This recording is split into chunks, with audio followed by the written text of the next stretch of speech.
Besigye has been detained over 5 times in a space of a week. The army remains on the street as the debate of whether the elections were free and fair rages on. To discuss this on the spotlight is the elect President Museveni Task Force spokesperson Michael Sebalu and Besigye's lawyer Yusuf Nsibambi.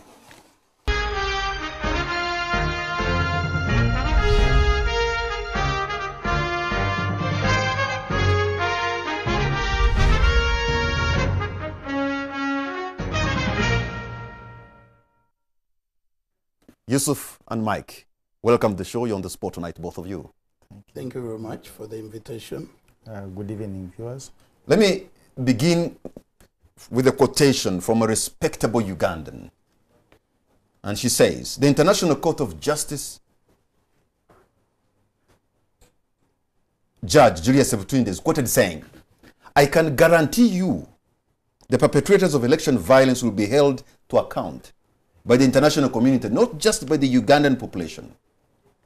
She says, to the public and state institutions, especially those that are charged with ensuring law and order, we expect our police, defense forces, and all other organs assisting and involved in maintaining law and order during this period to go about their duties while respecting the fundamental human rights of everybody. We see a contradiction in regard to the continued detention of the president's rival, Kizza Besigye. He has been detained 5 times in a space of a week without trial. Is Besigye not entitled to his inherent rights guaranteed by the Constitution, Mike? Yeah, definitely. First of all, I'd like to salute the viewers. Definitely, he's entitled to his rights like any other citizen. But those rights are also enjoyed within the realm of the law. Definitely, there are certain developments that were coming up in the build-up to the polls, and definitely government. The advantage that government always has is that it's got it works on the basis of intelligence, and it is able to track certain developments and be able to engage on the basis of intelligence.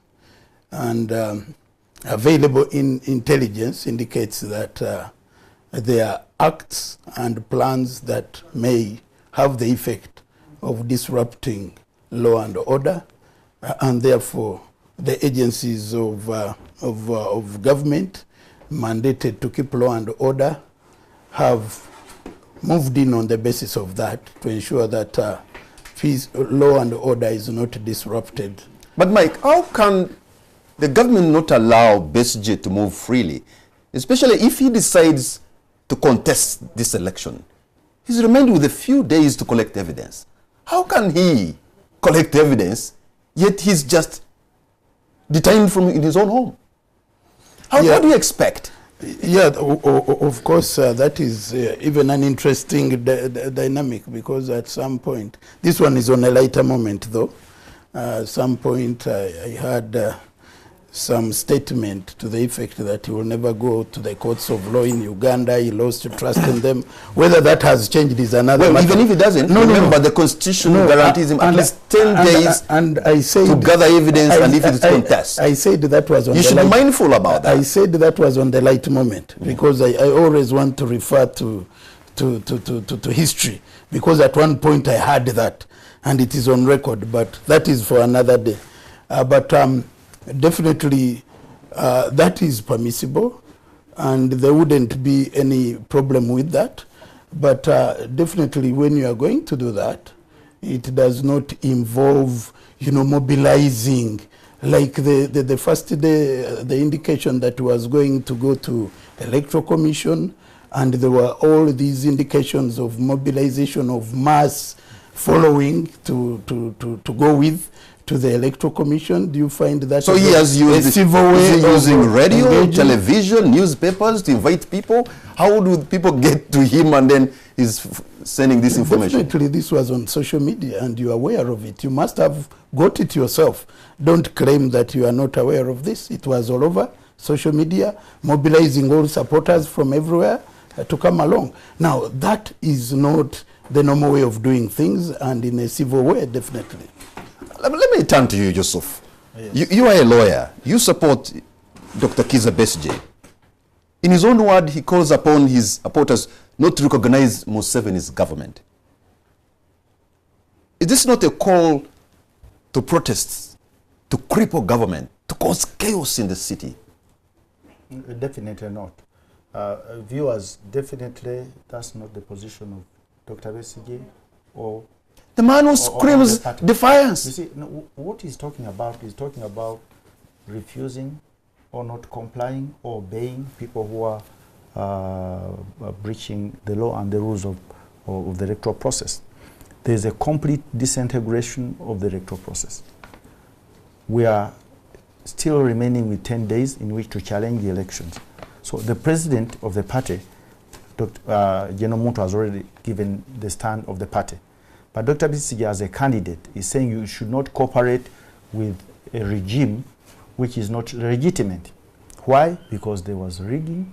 He wants to challenge and prove that there was rigging, but he has no access to his lawyers. So when you say don't cooperate with this regime, yes, he says do what with it? Until defy it, go on the street? No, until we've gone through the electoral process Yusuf, of challenging. Yusuf. Otherwise, if you cooperate now, before it is even confirmed, say, by the Supreme Court, that would be the... So that is going to be understood to mean that you defy, you go on the street, you protest, you do... No. We see, when you're not cooperating, we are saying you should not accept the results until we've taken the results and tested in a court of law.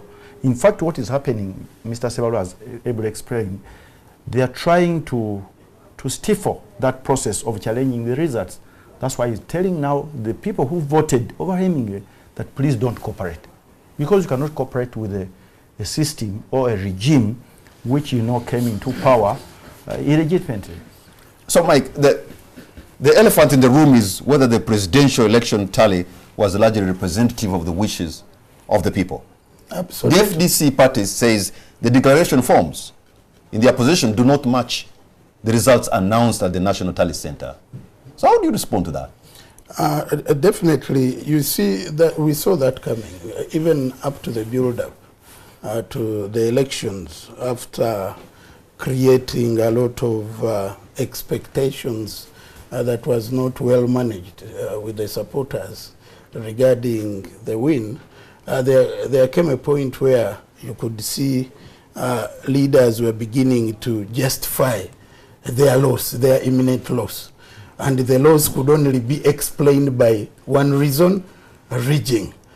Now, when you go to this process, indeed, and you are part of the process, apart from a few hitches in Kampala and Wakiso, which affected either party, the process... Like, Honorable Sebalu, you cannot say a few hitches in Kampala and Wakiso. These were mega. In fact, in the words of the former president of Nigeria, who was representing the Commonwealth Observer team, he said you could maybe delay for an hour, 30 minutes.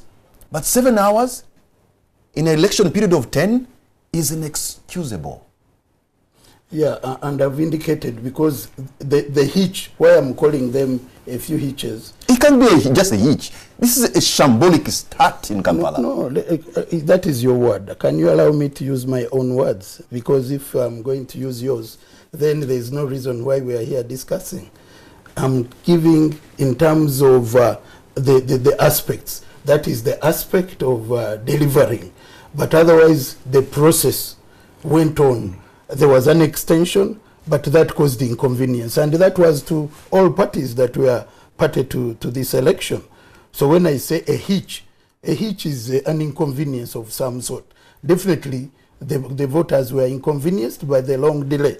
But after that, the process, because I want to look at the process. I've heard people talking about a non-transparent process, and I don't know whether the word transparency has lost meaning. So because you have to look at certain aspects.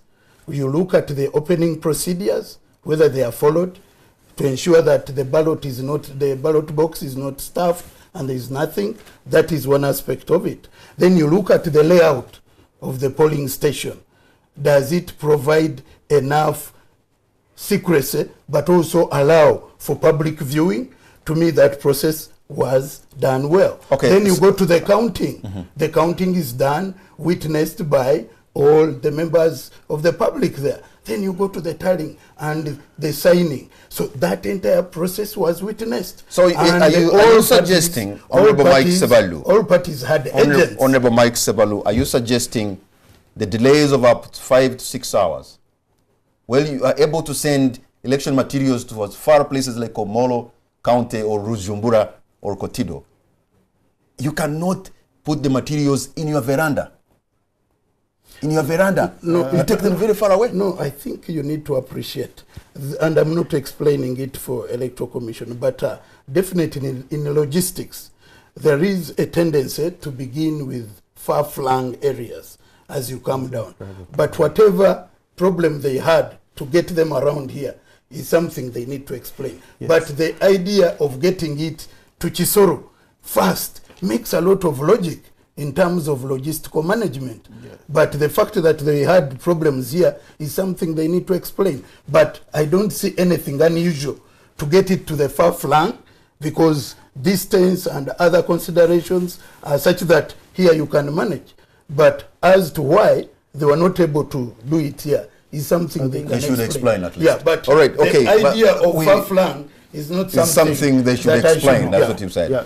One of the arguments, Yusuf, is that NRM ideologies have put forward is that Besigye won, for instance, in Mbale, in Kasese, in Gulu, and elsewhere, and the results were not rigged. Yes. But President Museveni won in 90% of the districts in the country. Why do you think your candidate was cheated? Yeah, you should actually. That's why we're wondering why he's not given the opportunity to explain and expose these people. If you look at what happened countrywide, there was overwhelming support and voting for Dr. Besigye.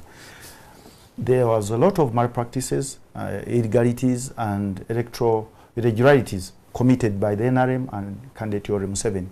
The other day, I think it was Ms. Kabatsi. Kabatsi was a special advisor in the president's office. Had about 50 pre-ticked ballot papers in favor of candidate Museveni and Hanifa Kawoya. We have about a box containing about, I think, 50 booklets, again pre-ticked at the head office. Personally, I was collecting DRA forms with results not reflecting what the Electoral Commission declared at our headquarters. In fact, the police action of taking over the FDC offices, they were looking for that box. They insisted and they took it. They also arrested about 50 members, our agents, who had actually lined up bringing DRA forms with different results on the ground, but different than what was declared by the Electoral Commission. So if we are given that opportunity, we will actually explain that apart from the cattle corridor, where they did a lot of ballot staffing, most of the areas, most of the districts overwhelmingly voted candidate Kizza Besigye. And strictly, actually, that's the problem. He's confined at home. He's not allowed to access his agents. This morning, agents from Kachiri had paid the courtesy call, and one young man called, I think, Jamil Mode was beaten. He's actually unconscious. His colleague Abubakar is in Nichireka. So I think the Mbarara offices were sealed off and completely taken over. So it's not a question of just winning Mbale, Kampala, and Kabale. You know, we are talking about now areas where people are a little bit vigilant. But because in Kampala here... So before you got into the election on polling day, yes, the NRM party had about almost 10 members of parliament running 12. No, it doesn't. You had district. Yes. Let me build it. You have district chairpersons unopposed. Yes. And when you look into the numbers of those who have made it to parliament, it's almost 280 plus. No. You see, it tells you something, doesn't it? You are looking at Yusuf. You're looking at constituencies where some members were actually paid off to withdraw. You're also looking at some constituencies where people wanted to go and register, but the people who are supposed to receive their papers rejected the papers. That's a different situation. In fact, most of the people who turned up with this collective voice kept quiet and voted overwhelmingly because they were highly intimidated. That's a little bit different. You see, like when you talk about Zimbabwe, for example, definitely you know that whole group of Kutesa is a hated lot. But what do you mean? Yes, definitely. But you see what is happening now? Hated by who? By the population. But they are highly intimidated, and there's a lot of bribery. You go to Rengo, it's the same situation. So the people came out to vote because it was secret ballot. But standing, you know, some people actually are paid off for you to withdraw for the big man. So that's a different matter. The GSOs, the DSOs keep harassing people and others withdraw. That's a different story. And it's not about support. Let me finish my point.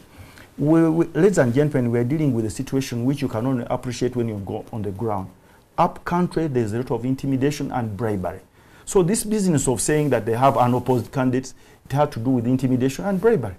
Period. Not support. Otherwise, what would be the explanation for them to ferry voters from Angola to go attend a rally in Karungu if you had support?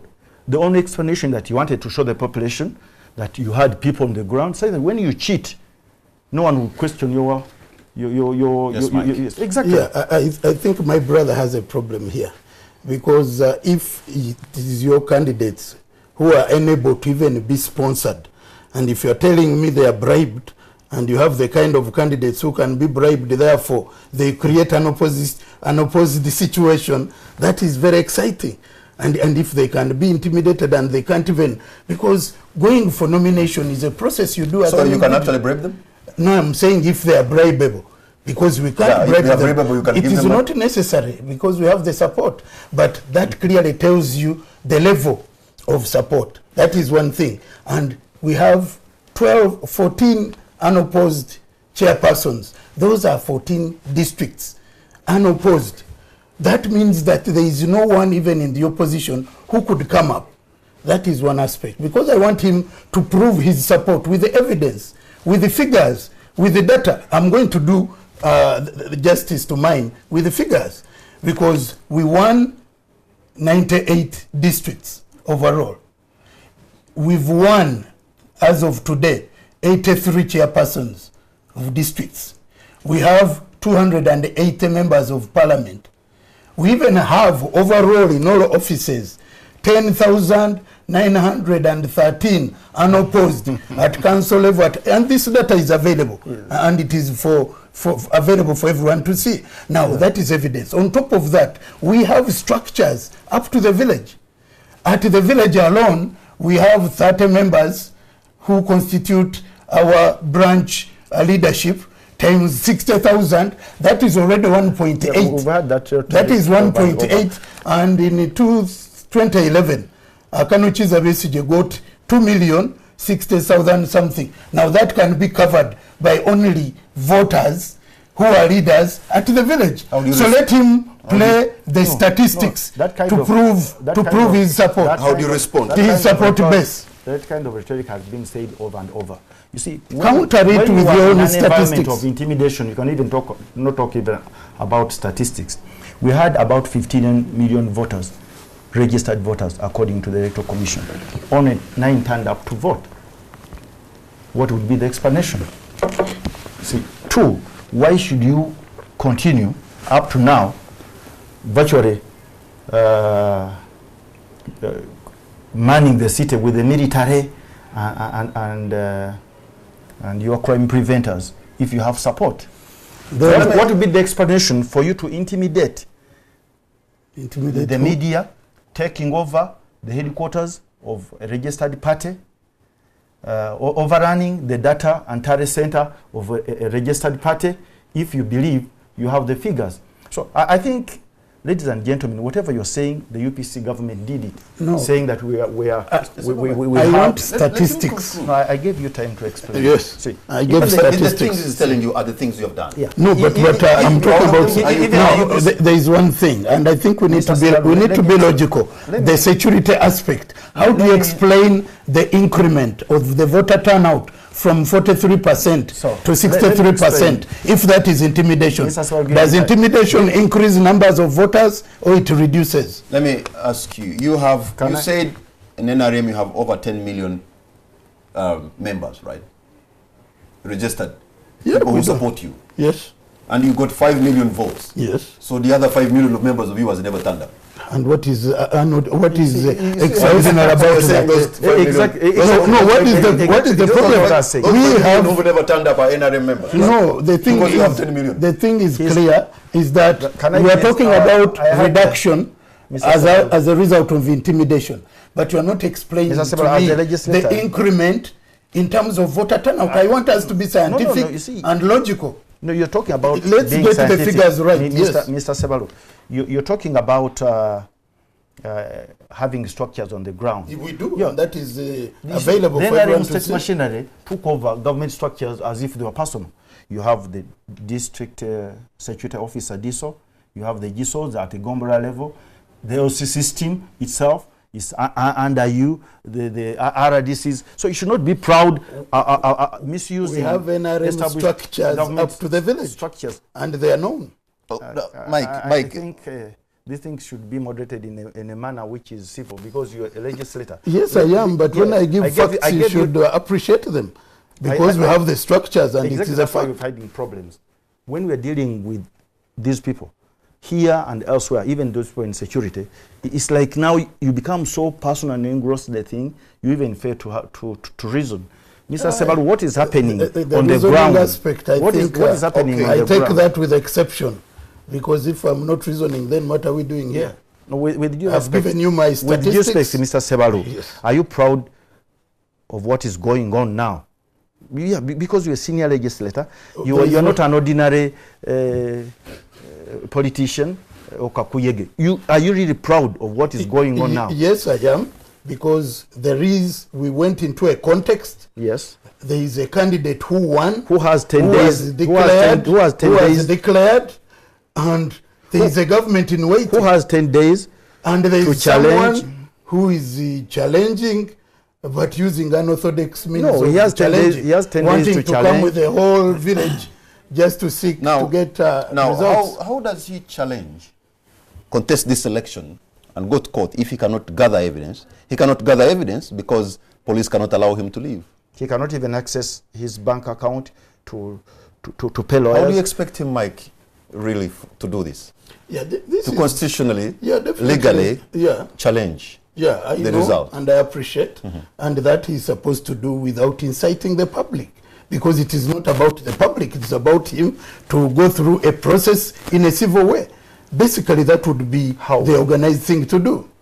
With his lawyers, go to, like even Electoral Commission offered to bring, to make him access, because ordinarily, the presidential candidate is supposed to have copies of his declaration forms. Of what? Because those are yours. And the Electoral Commission is being courteous to even avail them. Something that is out of the ordinary. Let us change gears. Looks like we're stuck on that. Your candidate, Dr. Besigye, has hinted on having an international audit. Yes. How can that be done in a country like ours, in the context of Uganda? We are a sovereign state. It is possible because we are signatories to international covenants and other international bodies like the UN, AU, the East African Community. So in other words, we're not just there to pass time. If we are failed to resolve our issues domestically, the only available option is to go to an independent organ elsewhere to have an audit, because the issue has to do with the audit. What happened? You see, the results declared by the Electoral Commission do not reflect exactly the true position on the ground, and DRR forms are available. In fact, the head of the Commonwealth Observer team is also talking about can you please avail all the parties the DRR forms. See, it is a question of availing DRR forms. As we talk now, in Nakaseke, a prominent member of the NRM is actually paying. People are really bringing DRR forms and she's buying out. She's actually paying for those DRR forms. All the people who were arrested at the head office at Najana Nkumbi who had delivered DRR forms were released if you surrendered your DRA form. Those who did not surrender actually are still in prison because they had to produce their DRA forms. Charged with what? I don't know, fake charges. But you're a lawyer, you cannot represent them. But at which cost? Because we're paying for the bond. They are supposed also to provide for their families. But their only offense is that when they were in that queue, which was supposed to handle DRA forms, they actually did not present the DRA forms. So it's a very big problem. Mike, some of your critics say that this victory you got was not genuine, and this is how they explain that. Whereas you showed supporters on the final rally at Kololo, when the results were announced in Kampala, your Yellow Brigade, the Legion of Yellow Brigade, was nowhere to be seen to celebrate the victory that was theirs. The silence that condescended on Kampala was somber throughout, and that tells something. Not only Kampala. That is very simplistic, to say the least, because we've always won. It is not something that we are doing for the first time. It is almost turning into a way of life. Winning has been there for NRM as long as... It's no longer exciting. It is normal practice. It's no longer... So there's no joy in that. People were in their weekend and they were in their homes. So to imagine that you are using that as a yardstick is, to me, it did not very simplistic. Honorable Sebalu, it did not appear for you strange that there was a dampened spirit in Kampala on the day they announced the results. Countrywide, actually. Not well, I was in Kampala, at least. That's what I know. You go everywhere around the country. People manage their own celebrations. And to me, that is not a big deal, really. It is not a big deal. And I consider it a very simplistic way of analyzing the results. Go into the merits, go into the process. I think that is a more credible way of engagement. Produce the tally. Everything is available. Produce the all the tally centers. You see, all parties were. When you talk about the turnout, all parties had representatives. Mike, when you talk about the turnout, it's being challenged. By who? He's telling you the ballot staffing. He wants to give evidence. And you talk about the turnout. But you are contesting the 63%. But if there's ballot staffing, like he's saying, if that is proven, let's go at the turnout. You are contesting the 63% obtained by NRM. No. It was the voter turnout in the country. And you are earlier on you are using intimidation. But I proved you wrong, and I said intimidation cannot lead to the income. Okay. So what logic is that? Okay, Mike. If it is true that there's a ballot box that was stuffed with so many 8 ballot boxes at votes, at the end of the day, these will be counted like people who turned up to vote. And from which? And that will increase the numbers. From which polling station? I can tell you it's one. given you. Just give them an opportunity to legally challenge.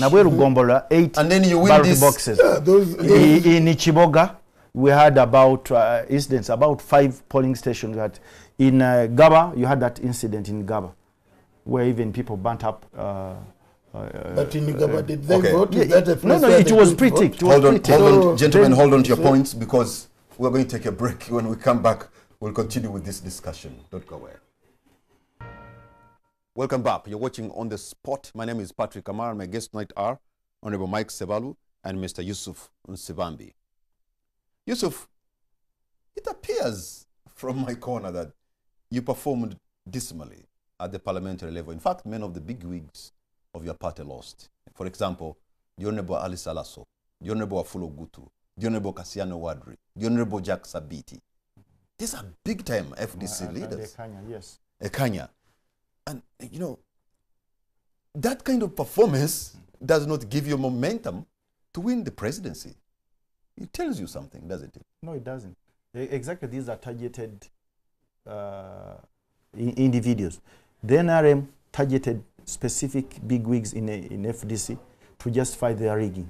In fact, most of those people are challenging again the election on the ground.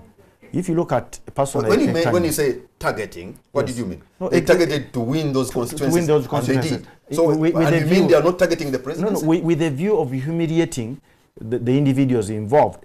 when you talk about staffing at the level of the presidency, there was also about staffing at the level of the parliament.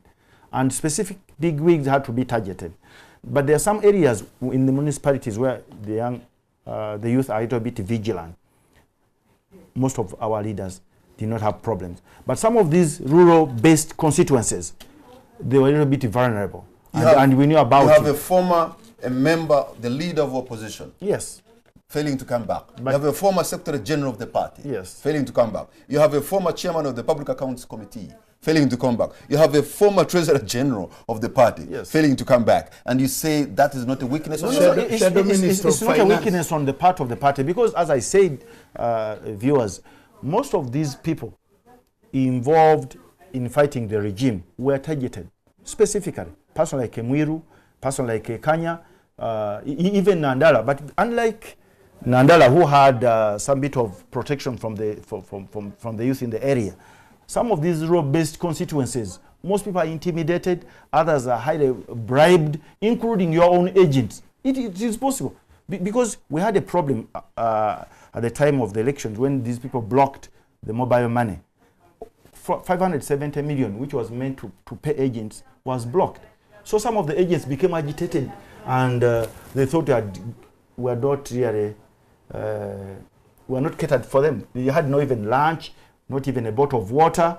The monitors could not even deliver the appointment letters on time. So for me, I'm not surprised. Otherwise, these people have support. But you see, you are dealing with a cartel, a rogue regime. You want to appreciate it when you're actually in the game.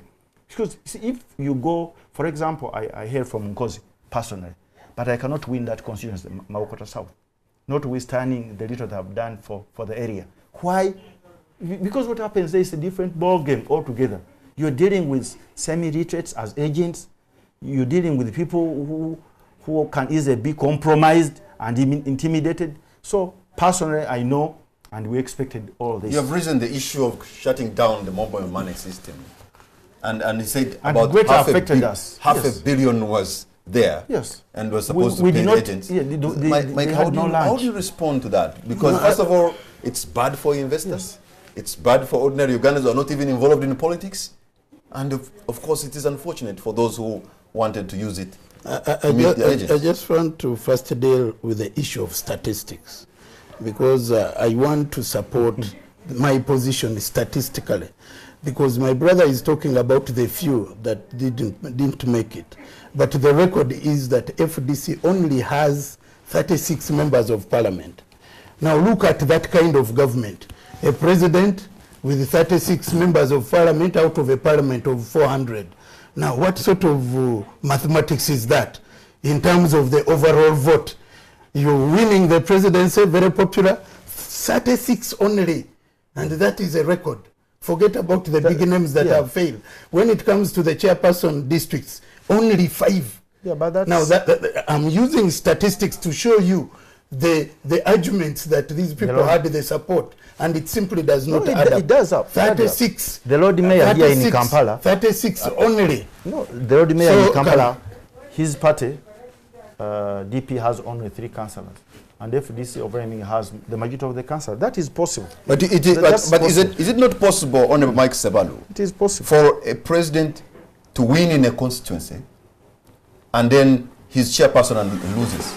Yeah, but are you saying in those 36 constituencies of FDC, the president did not win?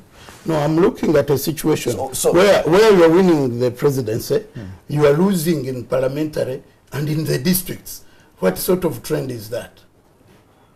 And yet there is one who is winning the presidency, is winning parliamentary, is winning districts. Now, can't you tell the trend? No. Out of the two, it is established. It's a different one has 275. So he has 98 districts. There was a common stand and voice. You still argue. It simply doesn't add up. So your argument also means that in those 96 districts, their constituencies, he won, but the parliamentary or candidates of NRM lost. That is possible. So it is also possible. Besigye can win. No, you see. Besigye can win. You see, you look look at his parliamentary. Don't become the presidency, theoretical. We are using statistics here. No, it's about statistics. It's about statistics. Clearly, Districts are 112. Yes. He won in 96. No, 198. Won in 98. Yes. Why winning them? FDC has 36 members of parliament. That's what you have said. Yes. Which means in some areas where he won, his candidates at parliamentary level lost.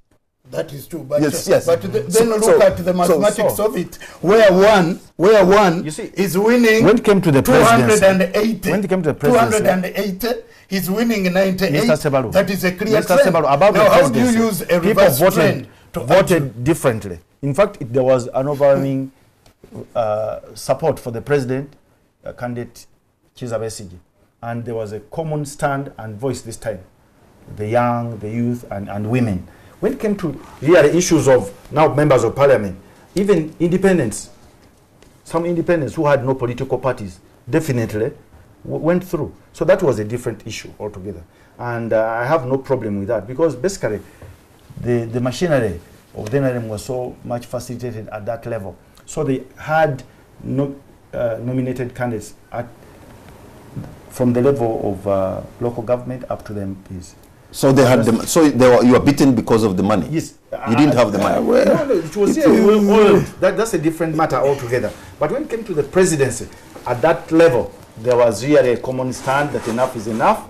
We should have a change. Okay, Mike, I know which should be supported by here is an issue. Credible statistics. 3-4 days before the election, the referee of the election was quoted saying that candidate Kizza Besigye is not deserving to be a leader. That in fact he shouldn't have been nominated.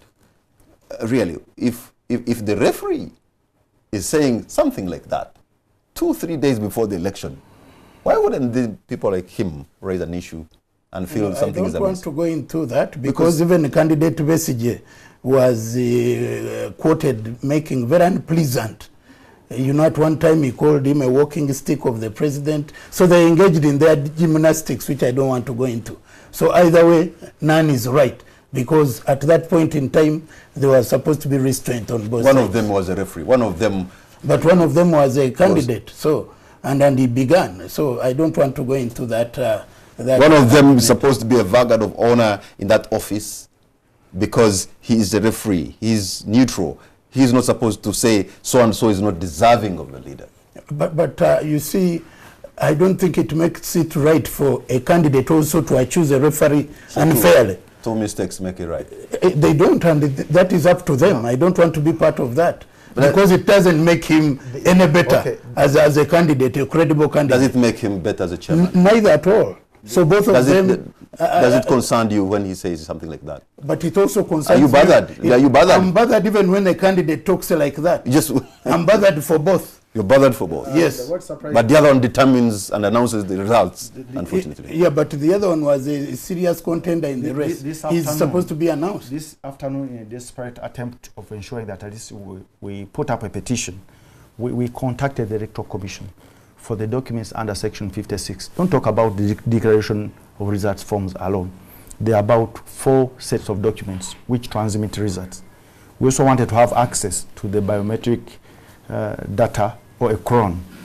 You know what they said? That they are still consulting the Inspector General of Police.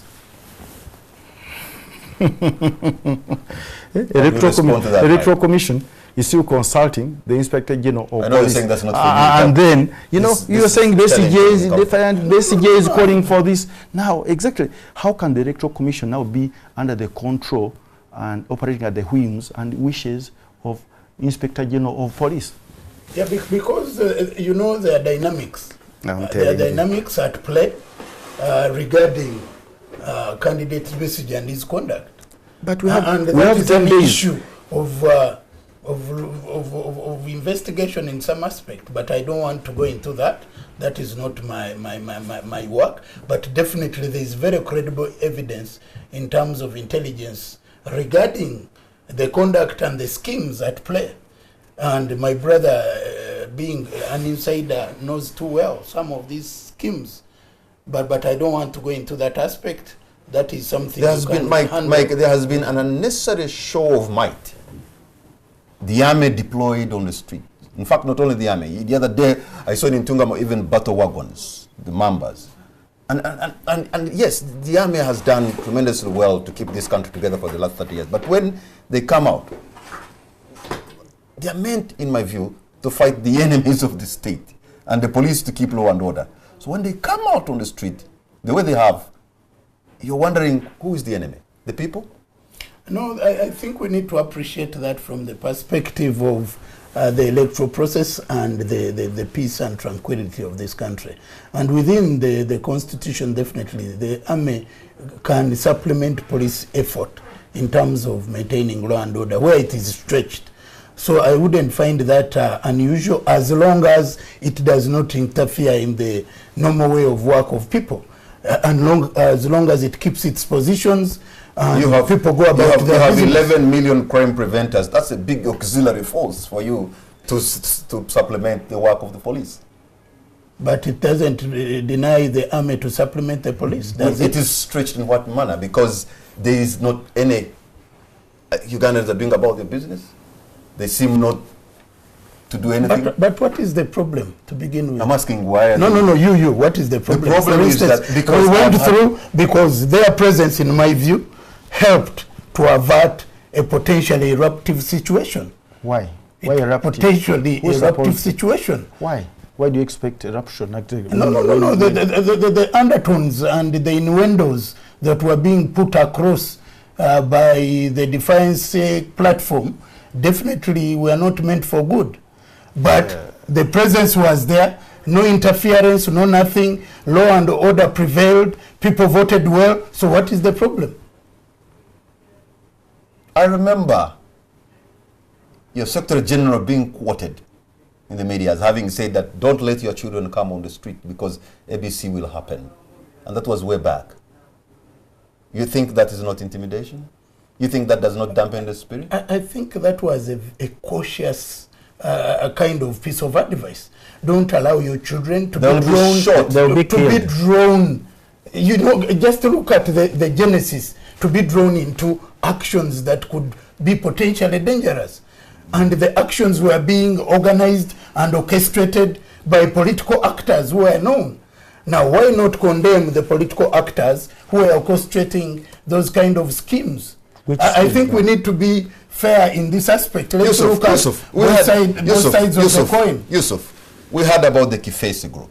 We heard about we heard about the Red Army. We heard about the Solidar crew and all those. I mean, what were they if they are not a militia? For example, the Kifesi group is a creature of the NRM.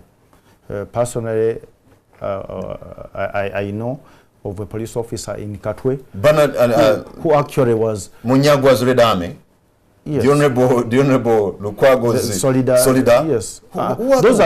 Those are basically structures within their campaign team to fight or to protect their leader from the Kifesis. It's a militia that fights. The Kifesis. Because the Kifesi group, for example, is a creature of the NRM, it was actually meant... So you created the militia to face off with the NRM, because what you consider an NRM militia? No, there was the Chiboko squad created by the NRM. Yes, but then the you had the justification for this, Yusuf, is to create your own. But the Solidars are not armed. These are not armed. These are people... Does it matter? What is their intention? They are not armed. They are supposed to protect the vote. Like the P10. P10 ably protected our vote. And it is not a militia. They're not hurting anyone. They have no arms. They're not involved in any confrontation. So it's basically just, these are codes. You say you have meaning solidarity, but it had nothing to do with creation of militias. Unlike the NRM, which has the crime preventers and the Kifesis. Gentlemen, we're going to take a break. When we come back, I'll open the line so that you at home or wherever you are, you can make a call, make a contribution, ask a question or make a comment. But also, we'll get into an issue that was raised by Major General Benon Viraro, who said, considering what happened, we should have a unity government. I'll ask this gentleman what I think about that. We'll be right back. Welcome back. You're watching On The Spot. My name is Patrick Amar, and my guests tonight are Honorable Michael Sebalu and Mr. Yusuf Nsibambi. This is the moment when you at home can also make a contribution.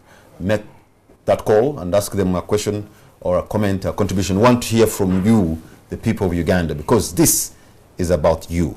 And as I try to get those calls, let me bring the issue of one of the presidential candidates. Major General Biraro suggests that because the just concluded election left the country even more polarized, the incumbent should agree to form a unity government. What's your opinion, Mike? Well, that is his view. The incumbent, one thing we need to appreciate is that there is a president-elect who has already got a parliament in place in terms of NRM, majority members of NRM. He's got the local government, majority as of this evening, 83. FDC had 5. DP had 2. The winner takes UPC it all. had something also. You are building to say the winner so takes it all. in terms of taking charge, the NRM is not short of that capacity, because normally when you are minority government, like if you're a president and you have 36 members of parliament, then you need to reach out to be able to form a majority government. But we have a government in waiting, president-elect, members of parliament elect, district chairpersons elect, who can form government. As to whether that consideration can be given due engagement is another matter. But the fact is we have a government fully constituted, president-elect, with a parliament that can serve. Let us involve. So it is, to me, it can be considered as a secondary issue, not as a primary issue. I think Major Biraro's Major General. Major General Biraro's engagement with Dr. Besigye is basically meant to ensure that there's peace and tranquility in this country. He's a senior army officer. He's fully aware that we won in most barracks, 80%. We won almost 95%. In the military barracks? Military barracks. How did you know when they voted outside there? Exactly, because all those polling stations where they concentrate the majority of the voters, we won. We won in most of the polling was not done inside the barracks. It was outside the barracks. Then how do you... But the majority of the voters at those polling stations were military men. We won most of the polling stations where the police voted. So it is here a situation which is actually clear that there's something going on. If you won in the military barracks, these are Ugandans who decided to vote. I gave you time to... Yes, as an army officer, is actually concerned about it. Why should that be a concern? These are Ugandans like any other. It could be a concern. Who decided to vote the way they wanted. It could be a concern now, because see, you're using the population, that very group to suppress a population which actually said there must be a change. Okay, well, let us listen to what Ugandans have to say tonight. And I have a caller. I like my brother online. Hello. And his ideas. Hello, this is Enos from Bali. Edward? Enos in Bali, you're on air, sir. Now, I don't have any kind word for that NRM man. And why is that? What I know, if they refuse Ugandans to get their own president, as they have refused, we are going, if Museveni one time dies, the whole country shall rejoice, and I don't know that tear gas will... Why are you even saying those words on the show like this, of death and destruction? Why are you prophesying doom? No, I'm representing many people who are disappointed in Uganda. And yes, Moses? Magic? Oh, okay. Unfortunately, you had the volume of your TV set is up, and so it's bringing an echo into the studio. We cannot have a good conversation. The best thing to do this is you turn down the volume of your TV set, and then it won't send an echo. You won't listen. It won't disturb you. Unfortunately, I'm hearing the same from another call I'm about to pick. Hello. Yes, Patrick. Good evening. Good evening, sir. What's your name? And Peter Natfula from Ruaga. Peter. You're on air, sir, Peter. Thanks, Sebalu, for the work well done and for delivering the president. So my contribution is... Hello? You're on air. Continue. Yes. You see, people think like elections were only held in Kampala and Wakiso. I voted from Fort Portal, you know, the district of Fort Portal. Besigye and the rest of the other candidates did not have any agents there. And that shows how unprepared they were in some instances.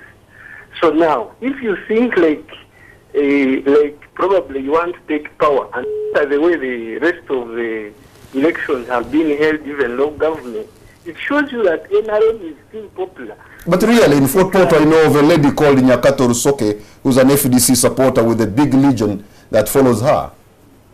And by the way, Fort Portal is not a district, it's just a municipality. Yes, yes please. But like the rest of the leaders have come as MPs and the LC5 chairman.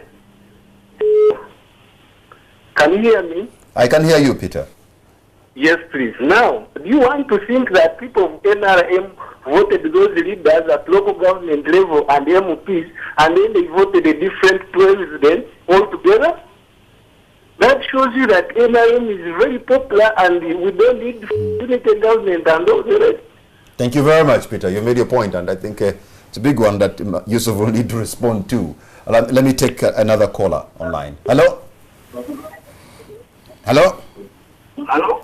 Good evening, sir. What's your name and where are you calling from? Hello? Good evening, sir.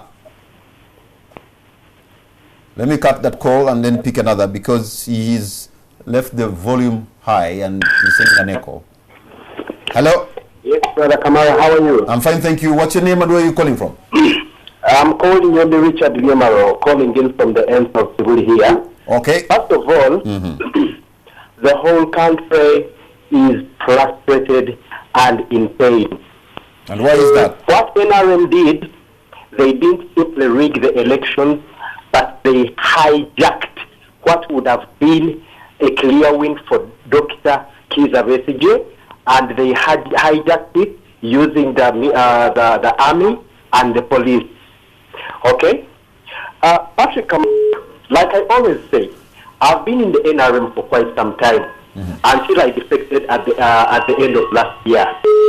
But NRM, what it did this time, has caused, chaos in people's hearts, has caused echoes worldwide. Uganda is the leading story everywhere. Let me first ask Mr. Mike Sebalu, why are you confining us? Why are you, putting us in a state that you fought for peace, that you are going to keep on supporting Museveni for the sake of that he fought for peace, that we can't have change in the country? Okay, NRM has become a disgrace to our generation. But let me assure Mr. How do you say that for sure? When they have about 280 members of parliament, FDC has 36. When they have when they have more, almost 80 or more 83 chairperson in the district, who have won. How? Kamara? Yes. Kamara? Yes, sir. I was in the system in the NRM. Okay. NRM, we need an expose. Is to keep Museveni in power. They don't mind even when an MP loses, but as long as Museveni wins. Okay. They rig for Museveni. It's good you have used the word not win. rig for other MPs. It's good you have used the word as long as he wins. But you indicated majority members of parliament are for NRM. How do you? Because they're using the state machinery. Okay, my friend. The voting was on the same day. Okay, my friend in Kibuli, you have made your point and your point is taken. Kamara, can I make my last point, please? Okay, sir. Only one last point. I would like to assure President Museveni and all Ugandans, plus Mr. Sebalu in the studio, it's not over until it's over. You will shoot us, you will kill us, but finally, the people's voice shall prevail, and Kizza Besigye is the president-elect. Kizza Besigye is the president of Uganda. They could have done all that, but shoot and kill. At least there hasn't been any shoot and kill. They are going to shoot us because we are going on the street anytime. Oh, no. It's not over until it's over. Okay. Maybe now they have a point. But to try and nip this in the bud. Yes.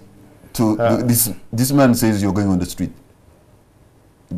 Who? The man who just yes, he's talking on behalf of the people. Who, if you suppress people, the way these people are doing it. If that happens and you are driving them down, don't want even to dialogue Yusuf, if that happens and mayhem and chaos breaks down, the people who will be rampaging down, they don't know Yusuf Nsibambi. Yeah, and who is calling these people? You can also go through. The party to blame is the NRM. And we do not want to go that route. The party to blame is the NRM. Ugandans are smarter than that. Because they do not want to go that route. When you hear the talk of frustration, some of those fellows wanted to do that earlier. They are frustrated that they didn't get opportunity to do it when they wanted to do it. And it was important that preemptive approach was used. Otherwise, that was the game plan. And someone is telling you, we are frustrated, because they ought to have done that at some point. Mr. Sebalu, General suggested dialogue, and you were talking about numbers. We have 250 MPs. We have, it has nothing to do with numbers. What is democracy about? If you're talking of a candidate with 3.5 million votes being pushed, detained in dungeons, in itself that calls for really that kind of sentiments, because you have a candidate, presidential candidate, a follower with a following of 3.5 million people. Some of the religious leaders cannot even have a following of 3.5 million, and you're pushing him, dumping him in unknown detention centers. So what do you expect the population? We run a very good campaign. To be happy election season, about what is going on. Up the polling day, everything was okay. In fact, I've never had Dr. Besigye, call people names. Every time he calls Mr. President, yes, the president, you'll never hear him say anything else like that. He'll never. I've not, at least as a reporter, he'll say Mr. Museveni or the president. No, so he has a degree. Actually, he never addresses him as president. That he never. He says Mr. Museveni. Mr. Museveni, not Museveni. He's saying Mr. Museveni. Because decorum would be that you appreciate and the office one is holding. Let me pick. Not putting it there is enough to show the kind of mindset one is pursuing. We're going to pick another call. Maybe two, and they will be the last ones. Hello? Hello? Good evening, sir. What's your name and where are you calling from? Yeah, I'm Fred from Nansana. Fred from Nansana? Yes. You're on the air, sir. Yes, Mr. Kamara. How are you? I'm okay. Hey, I'm very disappointed by Fred, you are listening to yourself because you have left the TV volume up. So what you need to do is turn down the volume. Then to want to send an echo, we could have a better conversation. But what you have done cannot allow us a conversation, and for that matter, I have. Thank you very much. Okay. I have. Okay, go on. Yes. I'm saying I'm disappointed by the discussion. Definitely, we need to talk about numbers. And the moment you are talking about numbers, when you should have changed the constitution definitely to say whoever gets the biggest number of parliamentarians becomes the president, and you don't start. So there and there, we would vote for parliamentarians, and someone who should be the member of that party as the president becomes the president. And secondly, we need to make the ground or the playing ground level. You cannot say we are running towards Wakiso, one person is in Nansana, another one is in Tono, and you all want to reach Wakiso at the same time. You cannot.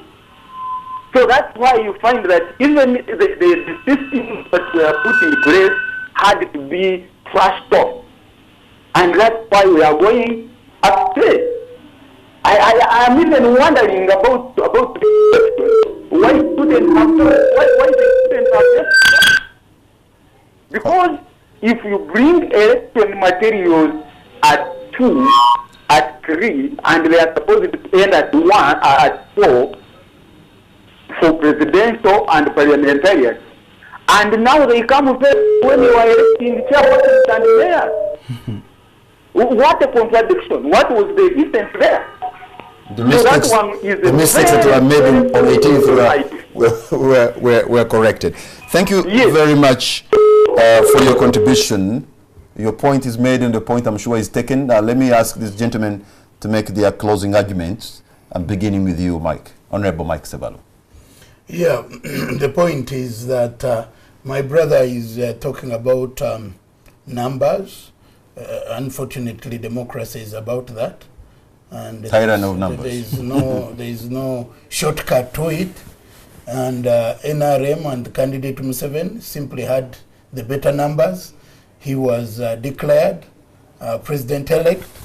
And the narrative, in my view, actually, from our point of view, the narrative has changed because we are now focusing on modalities and aspects of forming a new government, which will be done in May. That is the narrative. Thank you. Because we've got the presidency, we've got the parliament sorted out, we've got the local government done. So basically, it is the process and the narrative is now focusing more on what the expectations are, what the aspirations are, manifesto implementation. That is the narrative. Okay, you're concluding. Yeah, viewers, of course, I came to the show when my composure and was a little bit not so clear because I was coming from a police station where the police had arrested and beaten up a young man I've just talked about. You say he's unconscious. From Kachiri, is unconscious. But I think you should remain calm, be firm and resolute. We are still pursuing the option of challenging the results. You should continue now delivering DRA forms, this time around, not at Dr. Besigye's place because it is also now very dangerous. We have put up a hotline for those who are in danger.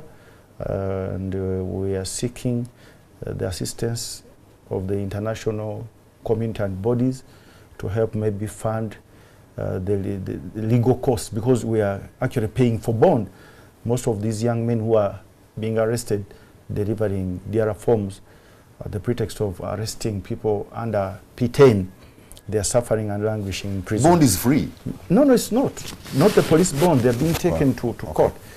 Only appeal to Mr. Sebalu's party not to talk about this so-called victory, which you actually know that it is being challenged. You try to address the issues of the youth and the emotions than just harassing them wherever they are. Because as a caller said, when you talk about numbers and you have 3.5 million dissenting voices, they're also Ugandans. They must be respected. You have to really go out and dialogue. Otherwise, you're calling for the situation which you want to fight militarily. Okay. But they should also respect the all right. Thank you. Thank you very much. Ugandans. Thank you very much, Honorable Mike Sebalu. Thank you very much, Mr. Yusuf Nsibambi. You've heard the two gentlemen. You have heard the people calling, and I'm sure you have views that you have of your own. But the most important thing is that this is our country, Uganda. We don't have any other. So do not follow anybody who wants to take you a dangerous path of destruction. At least let us believe that we can use legal means to challenge. Nothing can stop an idea whose time has come. If this is an idea to stay with a steady progress, it will. If this is an idea to change, it will definitely come. But let us use the legal means and be your brother's keeper. Good night, and God bless Uganda.